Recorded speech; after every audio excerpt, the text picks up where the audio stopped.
ও কিটো কিটো ও কিটো জাহাঙ্গীর কিটো বাবা। কিটো ডায়েট নিয়ে আসলে এত বিতর্ক কেন? কিটো ট্যাগ দেওয়া হয়েছিল আমাকে। একটা রোগী সম্ভবত মারাও গেছে এরকম মিডিয়াতে এসছে।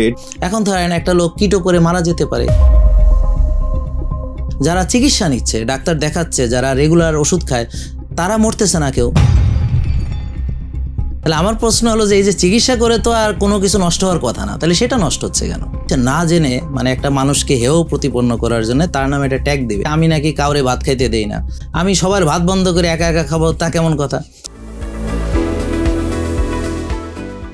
কিটো ডায়েট আপনি বাংলাদেশে বলা যায় যে আপনার মাধ্যমে কিটোর কথাটা সবচেয়ে বেশি প্রচলিত হয়েছে এবং এটা নিয়ে যথেষ্ট বিতর্ক তৈরি হয়েছে। তো কিটো ডায়েট নিয়ে আসলে এত বিতর্ক কেন? কিটো ডায়েট সম্পর্কে আমি যেটা জানি, বিতর্কটা মূলত হচ্ছে যে আপনি কার্বোহাইড্রেট বাদ দিয়ে মানুষকে, অর্থাৎ ভাত টোটালি খাবে না বা কার্বোহাইড্রেট খাবার টোটালি খাবে না, এরকম একটা ধারণা মানুষের আছে যে কিটো ডায়েটে এটা হয়। এবং কিটো ডায়েট প্রয়োগ করার ফলে কিছু জটিলতা মনে হয় তৈরি হয়েছে। এটা আমাদের এখানে এক ডক্টরও একটা টক শোতে বলে গেছেন যে অনেক রোগী পাচ্ছে কিটো ডায়েট ফলো করে তাদের ডায়াবেটিস থেকে কিডনির সমস্যা দেখা দিচ্ছে, এবং একটা রোগী সম্ভবত মারাও গেছে এরকম মিডিয়াতে এসছে। এটার কতটুকু সত্য? নাম কি? যে রোগীটা মারা গেছে ওর নাম কি? কোথায় থাকে? সেটা এই মুহূর্তে জানি না, আমি নিউজে দেখলাম। জীবনে জানবেন না? আজকে আমি নিউজ ঘেটে দেখলাম যে এরকম একটা রোগী খিদমা হসপিটালে ভর্তি ছিল এবং সেখানে কি যাই হোক এরকম একটা কথা। আপনি নাম বলতে পারবেন না জীবনে। হ্যাঁ, তো এখন এই অভিযোগগুলোর ব্যাপারে আপনার বক্তব্য কি? কিটো ডায়েট নিয়ে আমি জানতে চাচ্ছি এবং এই অভিযোগগুলো নিয়ে আসলে আমি জানতে। একটা লোক সারাদিন কাজ করে 12-14 ঘন্টা, হ্যাঁ, বা ইট ভাঙে, মাটি কাটে, ঠেলা ঠেলায়, ওকে ভাত খাবে না? তো এখন সোজা কথা হলো, এরা হলো বুঝছেন না জেনে মানে একটা মানুষকে হেয় প্রতিপন্ন করার জন্য তার নামে একটা ট্যাগ দিবে। যাদের ইনসুলিন বেশি, সুগার বেশি, ট্রাইগ্লিসারাইড বেশি, তারা সাময়িক সময়ের জন্য ভাত রুটি ফল দুধ স্থগিত রেখে ফ্যাট বার্ন করে তারপর আবার সে তার স্বাভাবিক লাইফস্টাইলে ফেরত আসবে, মানে খাওয়া দাওয়া।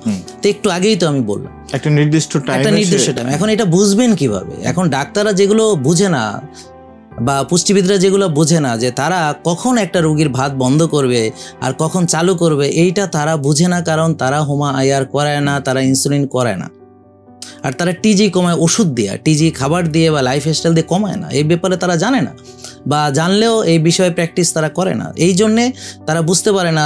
এখন বলে কি যে আমি নাকি কাউরে ভাত খাইতে দেই না। তাহলে প্রশ্ন হলো, আমি নিজেই তো ভাত খাই, হ্যাঁ, এই একটু পরেই আমি ব্ল্যাক রাইস দিয়ে ভাত খাবো, হ্যাঁ, তাহলে আমি সবার ভাত বন্ধ করে একা একা খাবো, তা কেমন কথা? তাহলে এগুলো হচ্ছে কিটো ট্যাগ দেওয়া হয়েছিল আমাকে। দেওয়া হয়েছিল এই কারণে যে আমি যখন ডায়াবেটিস রোগীকে ভাত খেতে নিষেধ করলাম, বলো ও কিটো কিটো ও কিটো জাহাঙ্গীর কিটো বাবা, কিটো বাবা, হ্যাঁ, ফেসবুকে আপনাকে ট্রোল করা হয়। আর আরেকটা বিষয় হচ্ছে যে আপনি যদি মনেও করেন যে ভাত ছাড়া মানুষ বাঁচবে কিনা, তা পৃথিবীতে যখন মানুষ কৃষি কাজ শুরু করে না তখন কি খেত? অথবা মানুষ যখন মনে করেন যে শিকার করে খেত, হ্যাঁ, তখন মানুষ তো কৃষি শিখেনি। তো তখন মানুষ তো সব মরে গেছিল, তাই না? সব মরে গেছিল না, নাকি মরে যায়নি? তা আপনি মরে গেলে আপনার পূর্বপুরুষরা, আপনি আসেন কোত্থেকে? এই যে যারা মনে করেন না জেনে অনেক কথা বলে, আর একটা লোক মারা গেলে there are lot of factors তার জন্য দায়ী, ঠিক আছে? এখন ধরেন একটা লোক কিটো করে মারা যেতে পারে কিভাবে?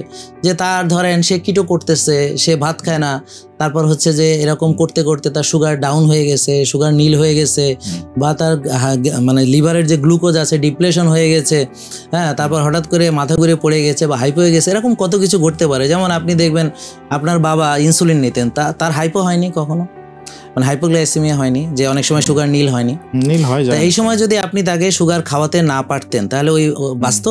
তাহলে তো আপনি বলতেন যে ওনার ইনসুলিন দিয়ে রুগীটা মরে গেছে, চিকিৎসা করতে গিয়ে রুগী মারা গেছে। তো এরকম প্রতিটা লোক যারা ইনসুলিন নেয়, ডায়াবেটিসের চিকিৎসা করে, জীবনে বেশ কয়েকবার সে হাইপোগ্লাইসেমিয়াতে চলে যায়। তো এখন ওই সময় যদি আপনি তাকে সঠিকভাবে যদি সুগার খাওয়াতে না পারেন তাহলে তো লোকটা মারা যাবে। তাহলে তো এইভাবে মারা যায় অনেকে। এছাড়াও যারা চিকিৎসা নিচ্ছে, ডাক্তার দেখাচ্ছে, যারা রেগুলার ওষুধ খায়, তারা মরতেছে না কেউ।